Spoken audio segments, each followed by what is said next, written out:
एक शिष्य था समर्थ गुरु रामदास जी का, जो भिक्षा लेने के लिए गांव में गया और घर घर भिक्षा की मांग करने लगा। समर्थ गुरु की जय, भिक्षा देहिम। समर्थ गुरु की जय, भिक्षा देहिम। एक घर के भीतर से जोर से दरवाजा खुला और एक बड़ी बड़ी दाढ़ी वाला तांत्रिक बाहर निकला और चिल्लाते हुए बोला, मेरे दरवाजे पर आकर किसी दूसरे का गुणगान करता है, कौन है ये समर्थ? शिष्य ने गर्व से कहा, मेरे गुरु समर्थ रामदास जी, जो सर्व समर्थ है।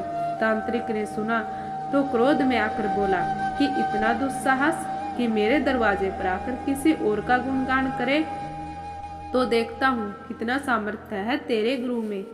मेरा श्राप है कि तू कल का उगता सूरज नहीं देख पाएगा, अर्थात तेरी मृत्यु हो जाएगी। शिष्य ने सुना तो देखता ही रह गया और आसपास के भी गांव वाले कहने लगे कि इस तांत्रिक का दिया हुआ श्राप कभी व्यर्थ नहीं जाता, बेचारा युवा अवस्था में ही अपनी जान गंवा बैठा।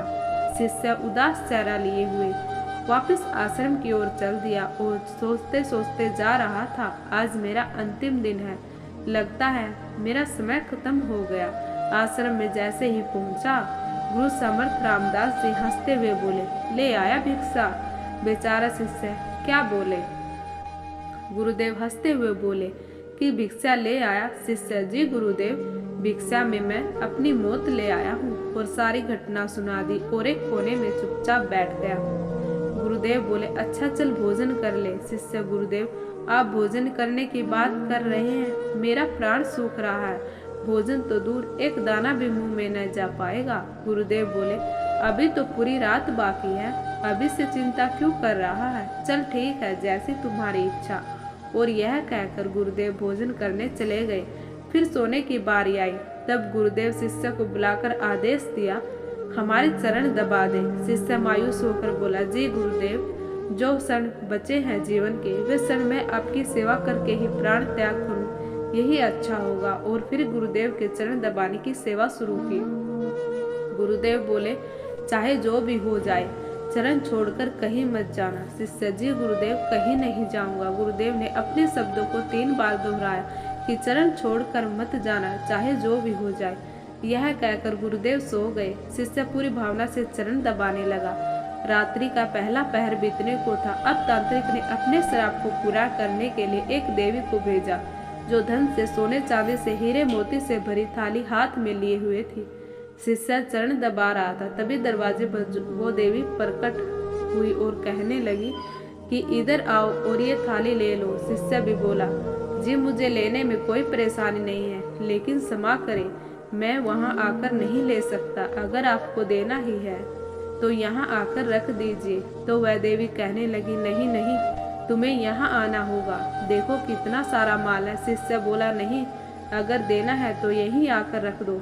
तांत्रिक ने अपना पहला पासा असफल देख दूसरा पासा फेंका। रात्रि का दूसरा पहर बीतने को था। तब तांत्रिक ने भेजा कि शिष्य समर्थ गुरु रामदास जी के चरण दबाने की सेवा कर रहा था। तब रात्रि का दूसरा पहर बीता और तांत्रिक ने इस बार उस शिष्य की मां का रूप बनाकर एक नारी को भेजा। शिष्य गुरु के चरण दबा रहा था, तभी दरवाजे पर आवाज आई, बेटा तुम कैसे हो? शिष्य ने अपनी माँ को देखा तो सोचने लगा, अच्छा हुआ जो माँ के दर्शन हो गए, मरते वक्त माँ से भी मिल लूं। वह औरत जो माँ के रूप को धारण किए हुए थी बोली, आओ बेटा गले से लगा लो, बहुत दिन हो गए तुमसे मिले। शिष्य बोला, क्षमा करना माँ, लेकिन मैं वहाँ नहीं आ सकता, क्योंकि अभी गुरु चरण की सेवा कर रहा हूँ, मुझे भी आपसे गले मिलना है, इसलिए आप यहीं आकर मिल जाओ। फिर उस औरत ने देखा कि चाल काम नहीं आ रही, वह वापस चली गई। रात्रि का तीसरा पहर बीता और इस बार तांत्रिक ने यमदूत रूप वाला राक्षस भेजा। राक्षस पहुंचकर उस शिष्य से बोला कि चल, तुझे लेने आया हूँ, तेरी मृत्यु आ गई है, उठ और चल। शिष्य बिजलाकर बोला, काल हो या महाकाल, मैं नहीं आने वाला, अगर मेरी मृत्यु आई है तो यहीं आकर मेरे प्राण ले लो, लेकिन मैं गुरु के चरण छोड़ नहीं जाऊंगा। फिर राक्षस भी उसका दृढ़ निश्चय देखकर वापस चला गया। सुबह हुई, चिड़िया अपने घोंसले से निकलकर चहचहाने लगी। सूरज भी उदय हो गया। गुरुदेव रामदास जी नींद से उठे और शिष्य से पूछा कि सुबह हो गई क्या? शिष्य बोला, जी गुरुदेव, सुबह हो गई। गुरुदेव, अरे तुम्हारी तो मृत्यु होने वाली थी ना? तुमने ही तो कहा था कि तांत्रिक का श्राप कभी व्यर्थ नहीं जाता, लेकिन तुम तो जीवित हो। गुरुदेव ने मुस्कुराते हुए ऐसा बोला।